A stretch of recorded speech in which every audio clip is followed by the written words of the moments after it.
Olá, muito boa tarde, Fortaleza e região metropolitana, amigas e amigos ouvintes da Universitária FM. Estamos começando o programa Mundo do Trabalho desta terça-feira, dia 14 de agosto de 2018. Na técnica, Antônio Carlos Lima, ele mesmo. Na pesquisa do tema, Luiz Eduardo da Silva, Ivan Barroso e Matheus Justino, integrantes do VIES, o Núcleo de Economia Política da UFC. Ao dar vez e voz aos representantes da classe trabalhadora, o mundo do trabalho é um espaço para divulgar suas lutas e conquistas.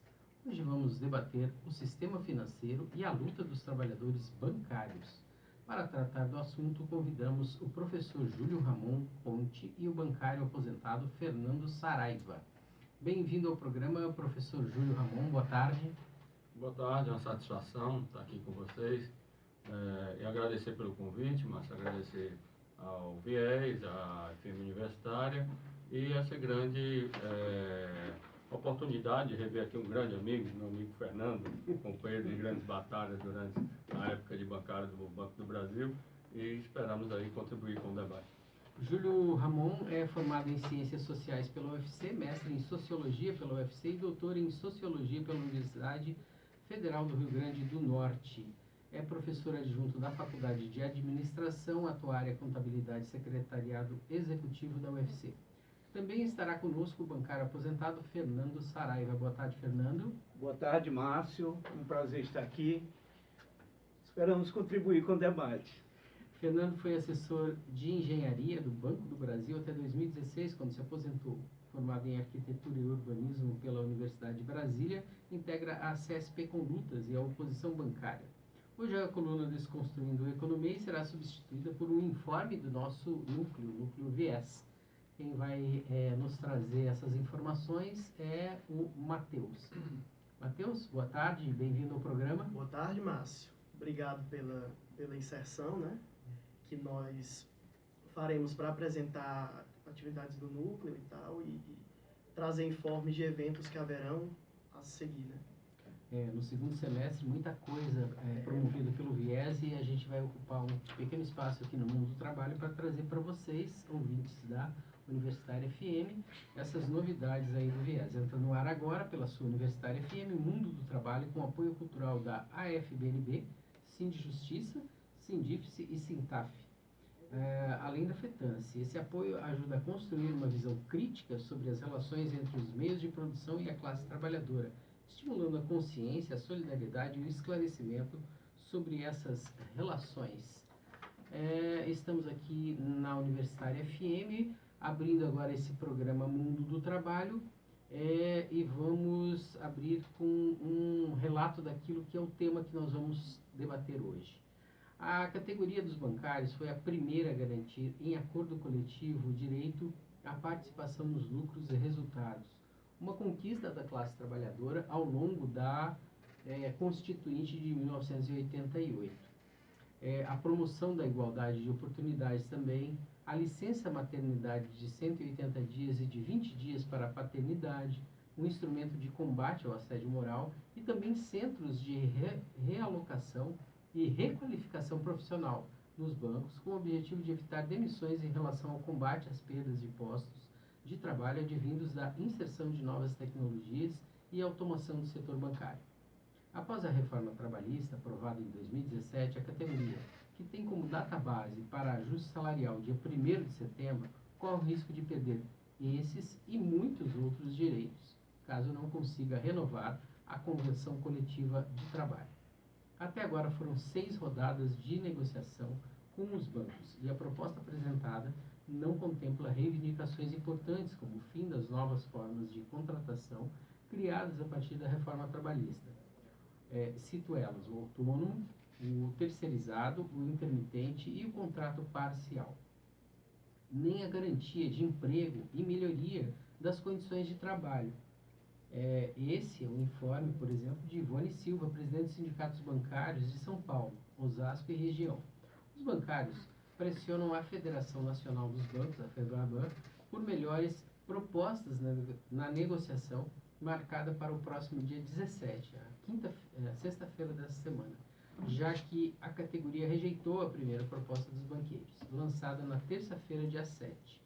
que apenas reporia a inflação, ignorando a falta de garantia de emprego. Entre 2004 e 2017, a categoria obteve um aumento real de 20% e de 41,6% no piso salarial.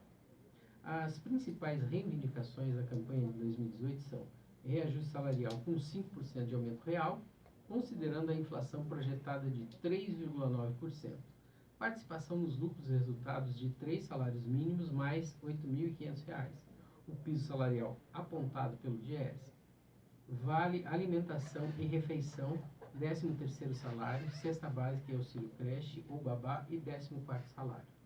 Essas são reivindicações que já fazem parte dessa pauta dos bancários há muito tempo e já estão inseridas em determinadas negociações.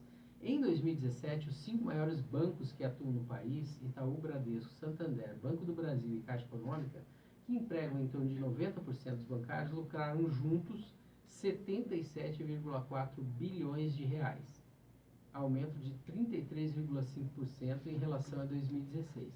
Só no primeiro trimestre deste ano de 2018, eles já atingiram 20,3 bilhões em lucro, 18% a mais do que no mesmo período de 2017. Portanto, qual a justificativa das propostas limitadas aos trabalhadores?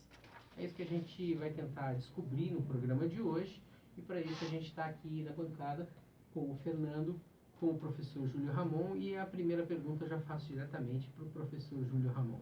Conforme mencionado, os banqueiros foram pioneiros na garantia de diversos direitos de categoria em acordos coletivos e abriram caminho para que outras categorias também alcançassem determinados direitos e houvesse essa distribuição de renda por meio dessas mudanças, dessas inserções, né, de benefícios na luta da classe trabalhadora contra o patronato.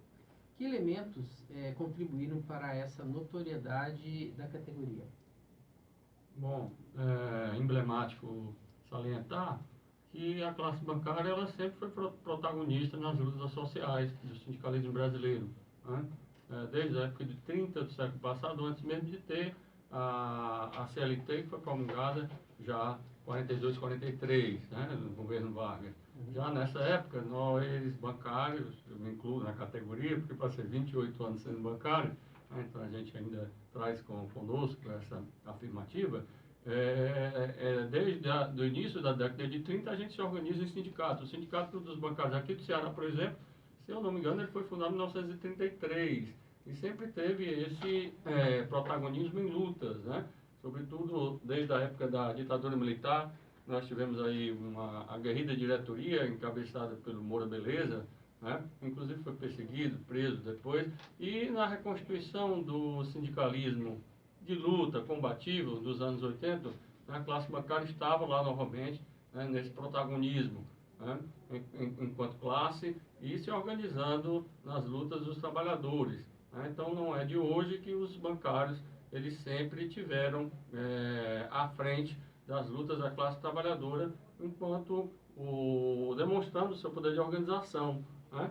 Então nos anos 80 nós tivemos grandes conquistas em função das grandes lutas que a gente pôde encampar, né? Eu lembro de uma greve vitoriosa que nós tivemos na época do governo Sarney, se eu não me engano, 86 ou foi 87, foi uma vigorosa greve que nós fizemos eu acho que por mais de 30 dias, se eu não me engano, depois o Fernandinho pode tentar lembrar, mas foi super vitoriosa essa nossa greve que garantiu boa parte desses direitos que você acabou de citar, né?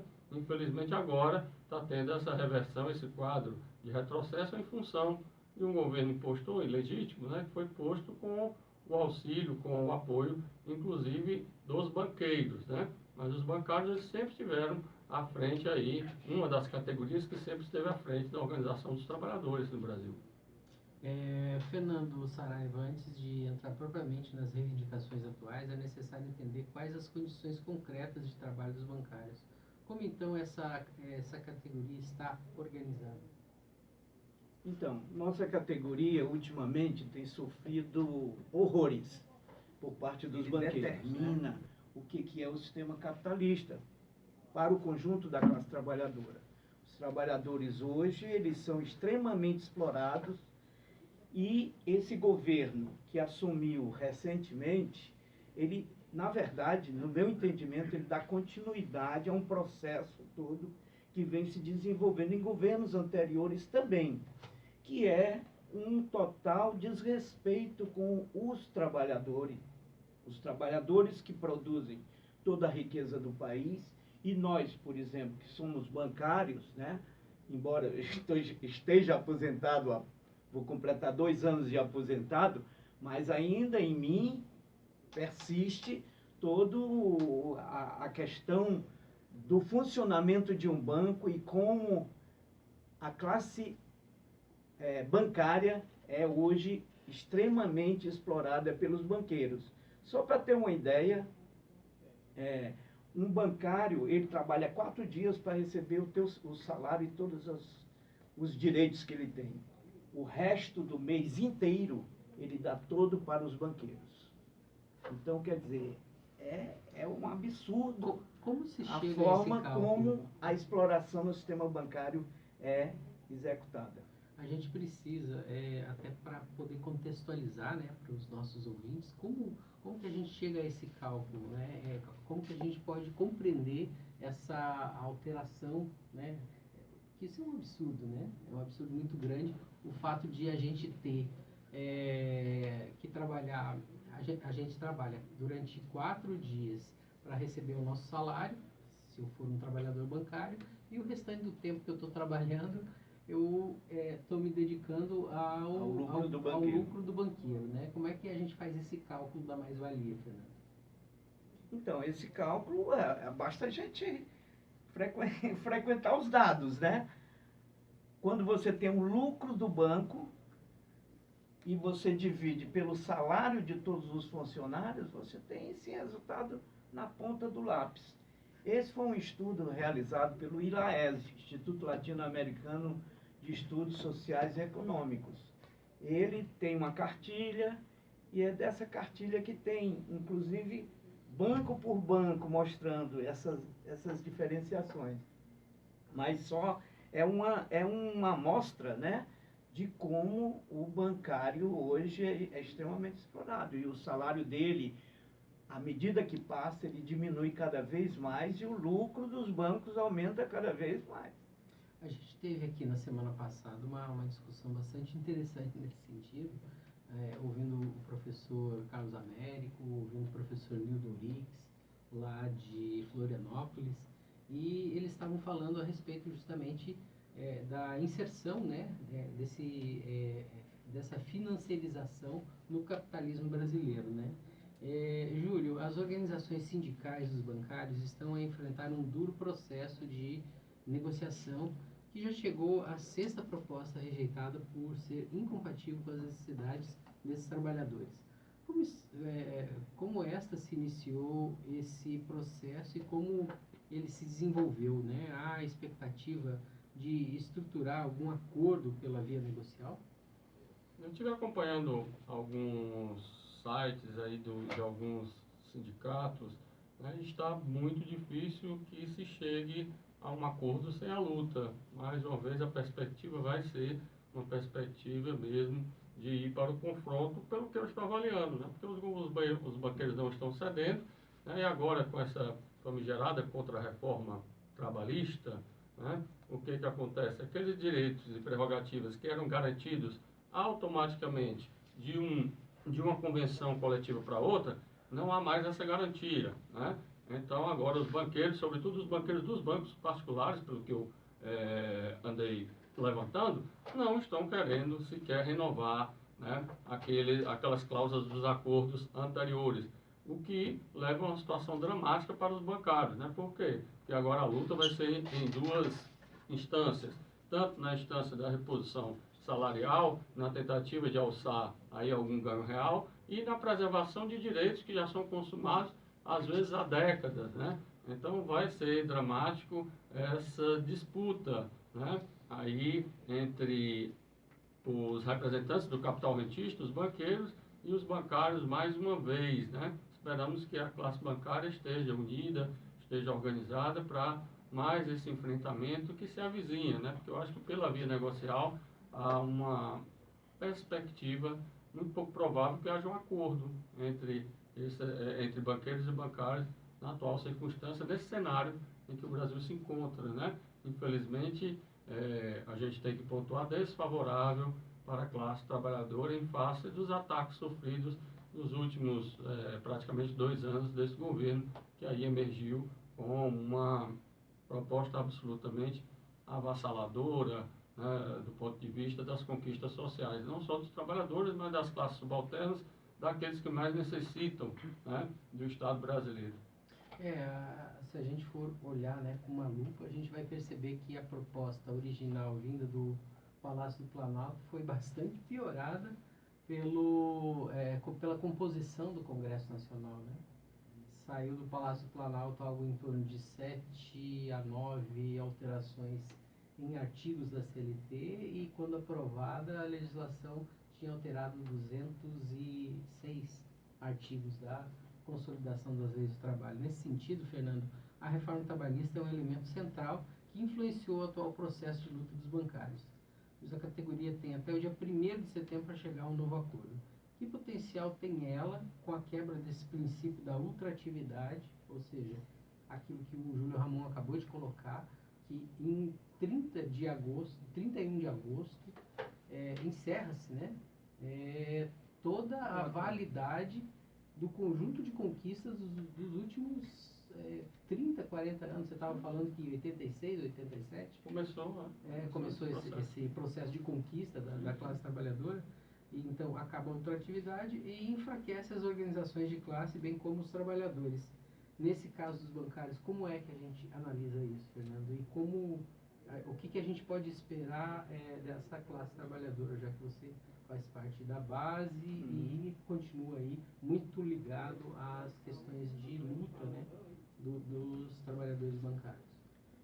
Então, a reforma trabalhista, ela vem para, digamos assim, dar um basta à classe trabalhadora nos seus avanços de conquistas, né?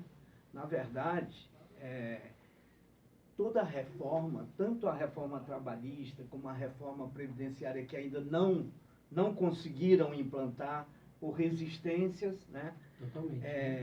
Ela é um elemento de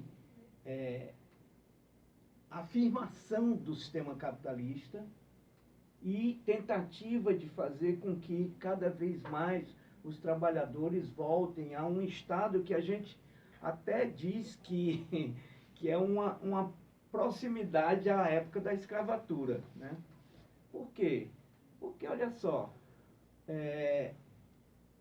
hoje, por exemplo, nos bancários, existe uma insatisfação muito grande, não só em relação ao salário que se ganha, mas a todos os direitos que estão sendo retirados paulatinamente. Nisso daí, você também perde direitos de, por exemplo, de você estar num local e o banco simplesmente quer que você vá para outro local, independente de negociação ou não. E, ao mesmo tempo, também, ele tira comissões dos trabalhadores. Ele de certa forma, ele dá uma apunhalada a todo momento. Reduz a representatividade. Isso, né? Também. E aí, os trabalhadores, por exemplo, hoje, eles já estamos fazendo assembleias importantes, né?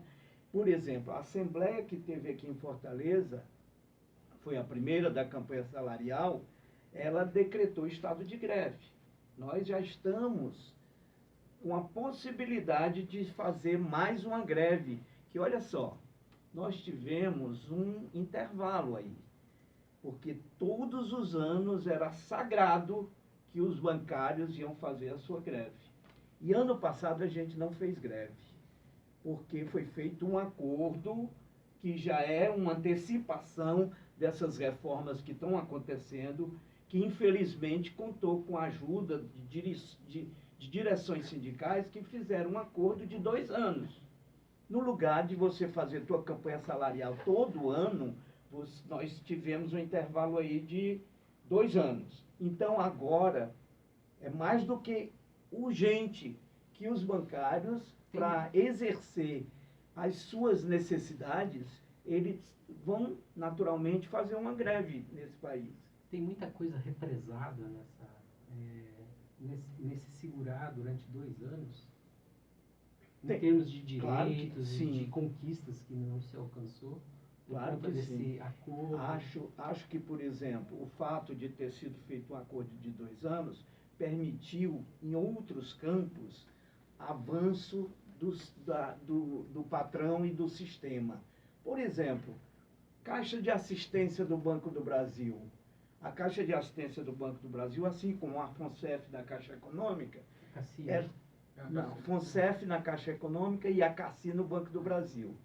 São entidades de organização que o trabalhador é solidário um com o outro. Então, todo mundo paga de acordo com o que recebe e todo mundo tem o mesmo tratamento. Isso, o banco, a direção do banco, quer destruir. Por exemplo, nosso exemplo da CACI, eles vão fazer um plebiscito na categoria. Um sim ou não para uma proposta que eles estão apresentando que diminui muito a participação do banco na CACI, a participação monetária de garantir a sustentabilidade da CACI, e coloca nas costas do trabalhador, nas costas do bancário, mais encargos nesse sentido. Então, a gente vai aumentar a nossa participação enquanto que o banco diminui.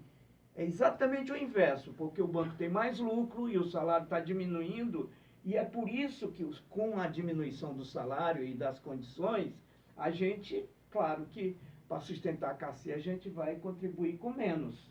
Né? Então, esses são alguns direitos, por exemplo, que fez com que o banco avançasse durante esses 2 anos, porque não houve a organização da categoria para dar um basta.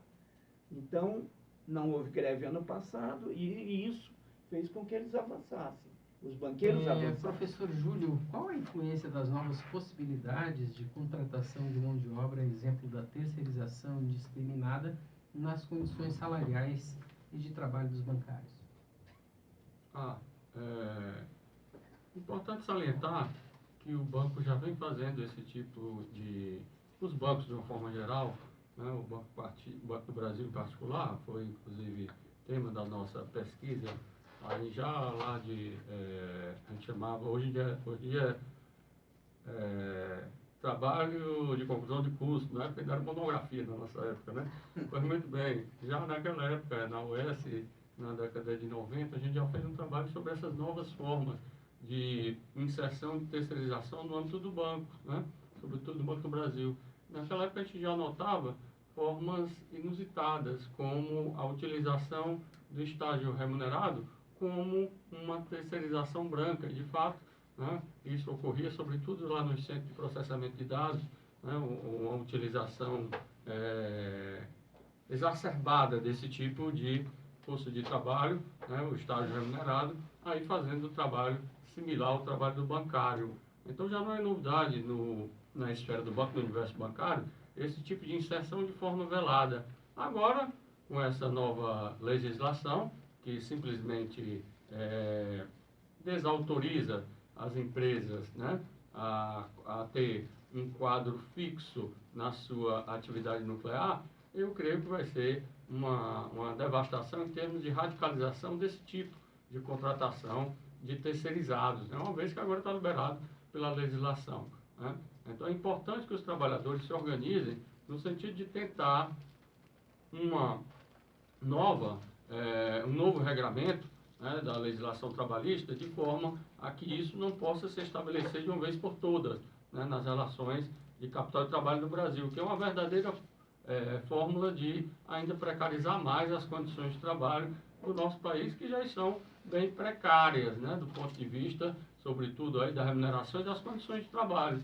Né? Se a gente perceber, as condições de trabalho do bancário convencional, elas já foram bastante precarizadas nos últimos anos, inclusive foi o fruto também das nossas pesquisas de mestrado e doutorado, né, de como houve um processo no duplo sentido, de simplificação das tarefas em face da reestruturação, né, organizacional sofrida no âmbito desses bancos, né, com a absoluta inserção magistral de tecnologia, mas ao passo que o trabalho do bancário, ao invés de ficar, né, menos precário, o que aconteceu é que houve uma intensificação das tarefas bancárias, de uma forma tal que a classe bancária hoje, né, e há algum tempo amarga esses índices, é a campeã de, por exemplo, algumas doenças do mundo do trabalho, né? O que fica patente é que o trabalho bancário hoje adoece, né? E isso é demonstrado, inclusive, nos números,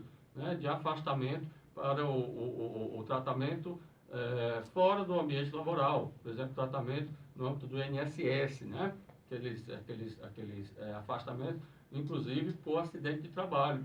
Quais doenças? Nelé, síndrome do carpo, em função de quê? Né? Em função dessa tensão que é sofrida pelo bancário hoje, né? Aí aliado a essa intensificação aí da jornada de trabalho do bancário. Todo um arsenal de pressões que é sofrido hoje pelo bancário em termos de cumprimento de metas, né? Além da execução que deve ser realizada de uma forma precisa, né? O bancário praticamente não pode errar, né? Se o bancário errar, ele vai ter que pagar, né? A lógica é, sobretudo lá em algumas funções, isso fica mais patente, mas em quase todas as funções bancárias é assim, né? O bancário não tem o direito de errar, né? Normalmente não tem como retroceder os erros cometidos no ambiente laboral. Então isso causa um tensionamento, né, que adoece o trabalhador bancário. É uma espécie de assédio moral coletivo, ou seja, o trabalhador, ele,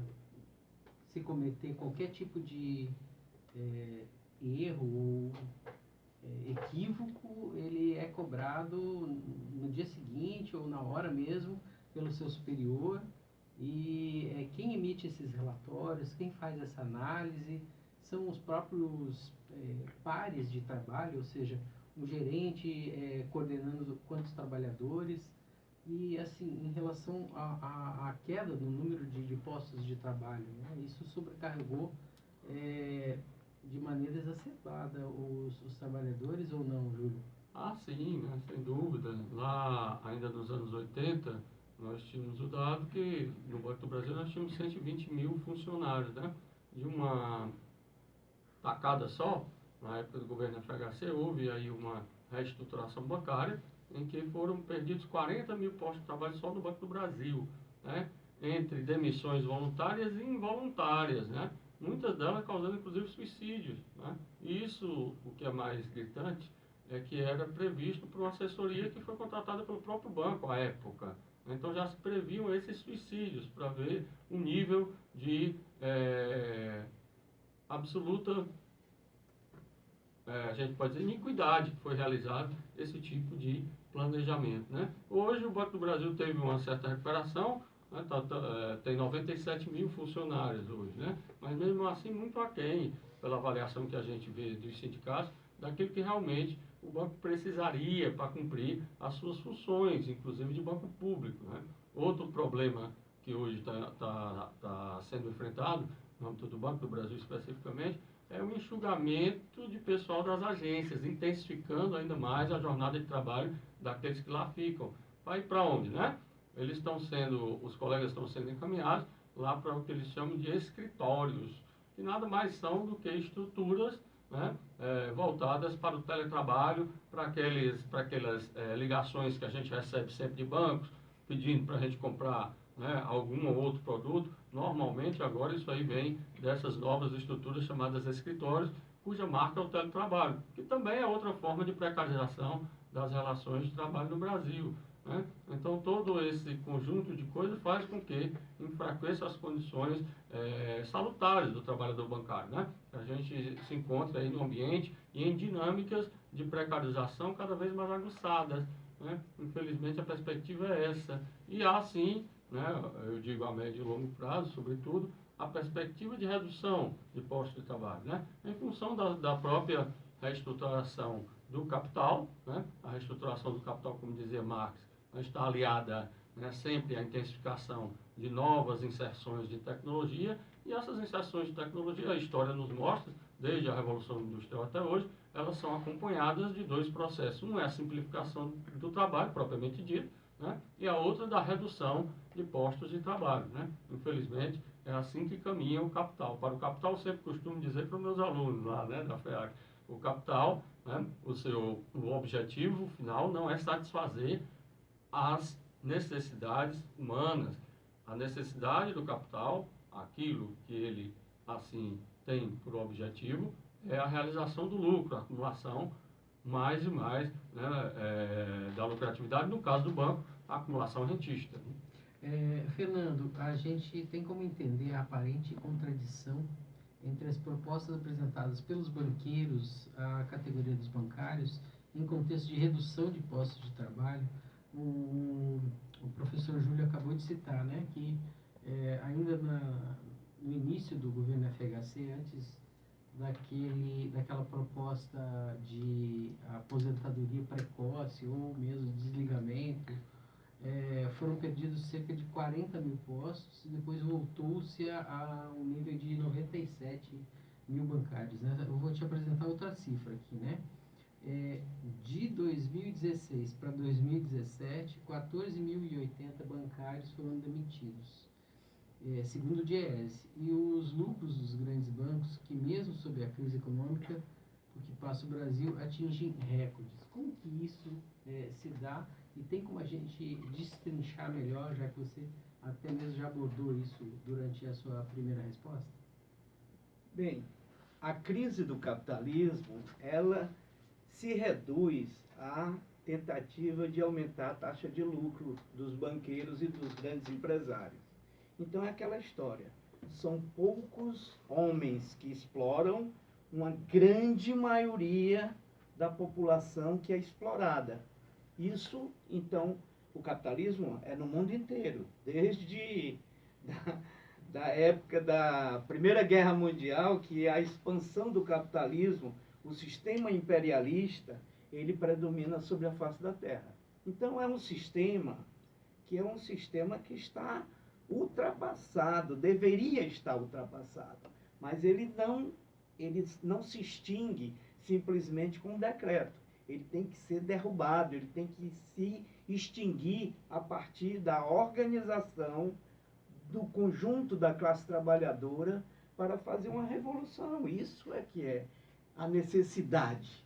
Essa é a necessidade concreta hoje, porque é o tempo todo o que a gente ouve em qualquer meio de comunicação, mesmo que os meios de comunicação deturpem, mas não deixa de ser mostrado. Por exemplo, a grande questão de imigrantes na face da Terra, de um lado para o outro, fugindo de guerras e etc. Esse é o papel do sistema capitalista, e aí o sistema financeiro é ponta de lança nesse processo todo. Então, quer dizer, para os banqueiros, quanto menos possibilidade dele perder dinheiro, na verdade, ele tenta extirpar. Ele quer que cada vez mais, como eu coloquei, aquele trabalhador bancário vai dar um lucro muito maior. A necessidade dele é essa, é a necessidade que está na essência do sistema, né, do sistema capitalista. Então, por isso a grande exploração dos bancários, que não é uma categoria diferente do conjunto das outras. Claro que tem categoria que é até muito mais explorada do que os bancários, mas sem dúvida nenhuma é isso que favorece a que cada vez mais o sistema financeiro seja uma coisa extremamente danosa para o conjunto da sociedade. Quer dizer, 70%, se eu não me engano, 70% de tudo, por exemplo, o pagamento da dívida no país é um absurdo, cara. Quer dizer, deixa de você investir em educação, em saúde, em condições boas para o conjunto da população, porque o lucro tem que ser o tempo todo ali dos empresários e dos banqueiros.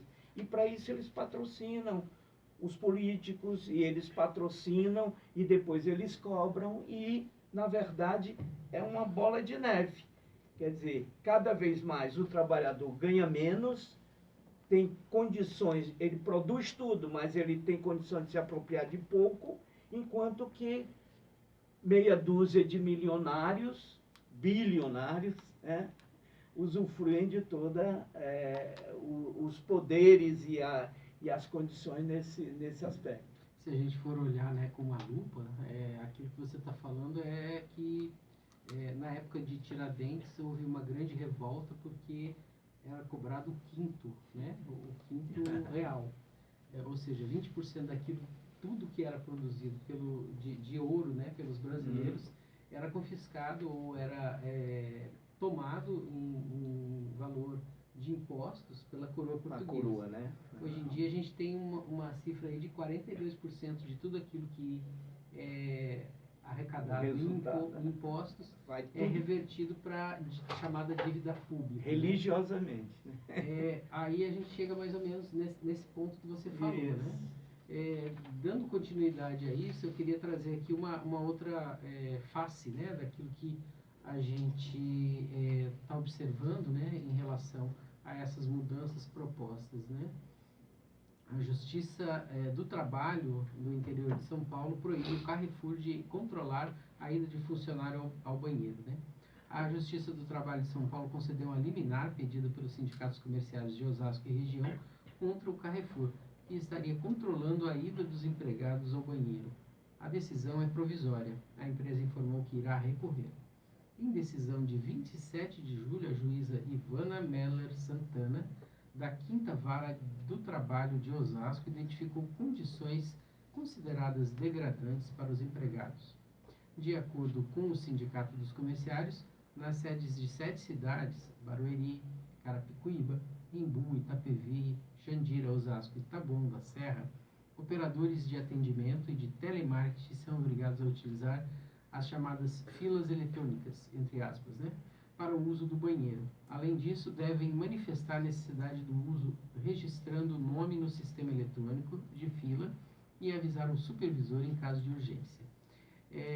A juíza deu a seguinte declaração: este tempo de espera pode acarretar prejuízos à saúde do trabalhador, isto sem relatar o constrangimento de precisar explicar ao monitor ou supervisor as suas necessidades fisiológicas, eventuais problemas intestinais ou estomacais e os relativos ao ciclo feminino, disse a juíza na decisão, além do risco de um constrangimento maior caso não chegue a vez do empregado na fila e ele não consiga se explicar ao supervisor a tempo. Em nota, a empresa afirmou que oferece aos colaboradores condições de trabalho superiores às previstas na legislação e no acordo coletivo firmado com o Sindicato dos Comerciários de Osasco e região.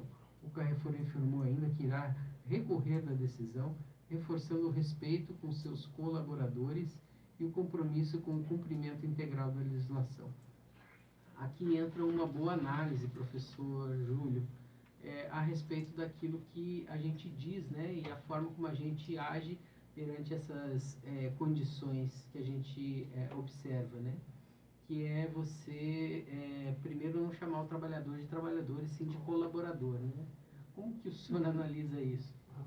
Bom, estarrecedor esse quadro, né, da classe trabalhadora hoje, esses ataques, esses processos de precarização, toda uma dinâmica de assédio moral, né? O que você falou aí nada mais é do que assédio moral, né? No duplo sentido, no sentido, até o Richard Sennett, ele comenta no livro dele, A Corrosão do Caráter, né? No sentido abstrato, né? E no sentido de persuasão pessoal mesmo, né? Porque existe aí a inserção da gerência média, né? Infelizmente, essas gerências médias, elas têm sido opressoras, né? Têm sido aí tentáculos do grande capital. Infelizmente, a gente entende, né, de uma forma impessoal, que nada mais elas estão cumprindo aí as ordens, né, de uma grande engrenagem, né, estabelecida para massacrar, de fato, aí, os trabalhadores. Infelizmente, é uma situação que é dramática, né, e a gente tem que pensar aí novas formas de luta da classe trabalhadora. Tem um pesquisador, acho que a maioria aqui conhece, né, o Ricardo Antunes, ele tem uma série de depoimentos nesse sentido, né? Um livro Info Operários, A Riqueza do Brasil, né? Tem uma série de situações semelhantes que são retratadas, inclusive uma que eu achei a mais assim aberrante de todas, em que se teve, eu não sei se foi supermercado, mas foi nesse setor, que era as pessoas trabalharem de fralda, né? Aquela fralda geriátrica, no sentido de que esse tempo de trabalho fosse aí, né, acumulado de não perda, né, de tempo aí da jornada laboral. Então as pessoas trabalharam, chegaram a trabalhar de fralda, né? Outra coisa estarrecedora que a gente sempre observa nos supermercados são aquelas pessoas de patins, andando de patins, né, justamente para acelerar, né, ali o tempo do capital, né? Na realidade, a gente já sabe que existem vários acidentes de trabalho naquele tipo de prática, que também é uma prática desumana, né? Mas para o capital, né, do ponto de vista mais geral, nada disso, de fato, quando essas pessoas falam, quando essas gerências falam nesse sentido, eles não estão falando de uma forma personalizada. Na verdade, estão falando em nome de uma grande lógica chamada grande lógica do capital. Ela é perversa, sim, desumana, né? E a gente repete, ela só encontra, né, assim, sentido na sua própria reprodução, na acumulação do lucro. As necessidades humanas, elas são aí relegadas a um segundo ou terceiro plano, né? Então, cabe à classe trabalhadora se organizar para evitar esse tipo de situação cada vez mais constrangedora, né? O problema é que as formas tradicionais de organização da classe trabalhadora, elas precisam aí ser repensadas, né? Por quê? Porque os ataques do capital estão cada vez mais sofisticados, né?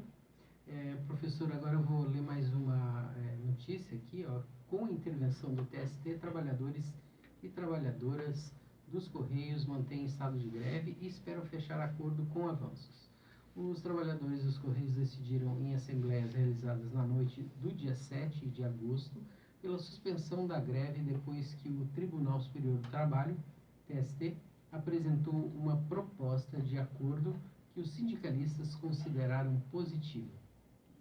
A proposta sinaliza um avanço, preservando as conquistas históricas, diz a nota da Federação Nacional da categoria, mas os sindicatos ligados à frente mantiveram o estado de greve com novas assembleias programadas para hoje, né? Já as entidades ligadas à Findtec estão ainda decidindo se vão ou não aderir a esse novo acordo proposto pelo TST. Juízes, né? Agora uma notícia aqui a respeito da classe mais elevada, né, de trabalhadores, ou, né, a elite brasileira. Juízes recebem 22 vezes mais do que os trabalhadores na iniciativa privada. Os magistrados custam mensalmente aos cofres públicos entre 21,7 vezes mais do que a remuneração média de um trabalhador da iniciativa privada. O cálculo leva em conta os R$ 47.703 que o Conselho Nacional de Justiça, o CNJ, estima ser o custo mensal do salário de um juiz. O rendimento real médio dos brasileiros de R$ 2.198 mil, conforme apontado pelo Instituto Brasileiro de Geografia e Estatística, o IBGE. E a tendência é que esse abismo aumente caso o Congresso Nacional acate a proposta do Supremo Tribunal Federal, o STF, de reajustar em 16,38% o salário dos ministros, que passaria de R$ 33.700 para R$ 39.300. O custo mensal dos magistrados consta do relatório da Justiça em números de 2017, do CNJ, e leva em conta a remuneração de ativos e aposentados, proventos, pensões, encargos, benefícios e outras despesas indenizatórias. O rendimento médio real dos trabalhadores brasileiros está registrado na última pesquisa nacional por amostra de domicílio contínua, o PNAD contínua, que ainda estimou uma taxa de desemprego de 13% no país, com cerca de 13 milhões de pessoas em busca de trabalho, fora os outros cerca de 14 milhões de pessoas que são os desalentados. É isso mesmo, Fernandinho? É um absurdo, né? A gente vive num país que é meio surreal, né? Então, sem dúvida nenhuma. Por exemplo, a nossa campanha agora dos bancários, os banqueiros aí dão a inflação. A inflação calculada e que olhe lá como é que é calculada, né? Eu acho Enquanto estranho que a houve inflação. um 16% agora, né? Para a categoria de Juiz. Supremo Tribunal Federal. Supremo Tribunal Federal. Então, quer dizer, aqueles que ganham muito mais do que os outros é que têm um reajuste mais significativo, além da inflação e tudo mais. Enquanto que aqueles que estão na periferia, que são a maioria das categorias, elas permanecem num patamar cada vez mais inferior, né? Então, é o desajuste total, a desigualdade, ela só aumenta nesse processo todo, né? De relação entre aqueles que exploram e aqueles que são explorados no conjunto da sociedade. Agora, para a gente poder encerrar o nosso programa, infelizmente está chegando ao fim. Agora, 14h53, gostaria de dar espaço aqui para os nossos dois convidados, né? Não muito tempo, né? Rapidamente. Professor Júlio, como estimular a organização dos trabalhadores, mesmo sob o intenso combate ideológico da burguesia aos sindicatos? E como enfrentar esse processo de avanço burguês sobre o mundo do trabalho? Bom, é complicado. É uma luta que ela vai ser cada vez mais paradigmática, né? Os estudos da sociologia do trabalho, eles nos mostram, vários autores nesse sentido, que depois da terceira revolução, né, se convencionou chamar a terceira revolução industrial, com a inserção da tecnologia mais avançada, e agora a gente já está numa quarta etapa, que a gente chama economia 4.0, infelizmente, esse embate capital e trabalho, ele virou bastante favorável, né, ao capital. Por quê? Porque daí é que o capital que, de fato, controla essas reestruturações técnico-produtivas e técnico-organizacionais, né, que trazem em si, né, aí uma vulnerabilização das condições de trabalho.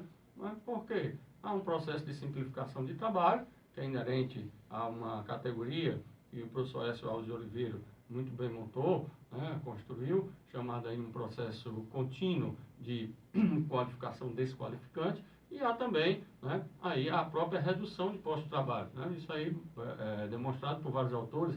Steven Messaros diz que aí é um avanço da força de trabalho aí irremediavelmente supérflua, né, que deve aí constar da vala comum da assistência social, né, de forma irreversível. Esse sistema, como um sócio-metabolismo, como é que ele funciona?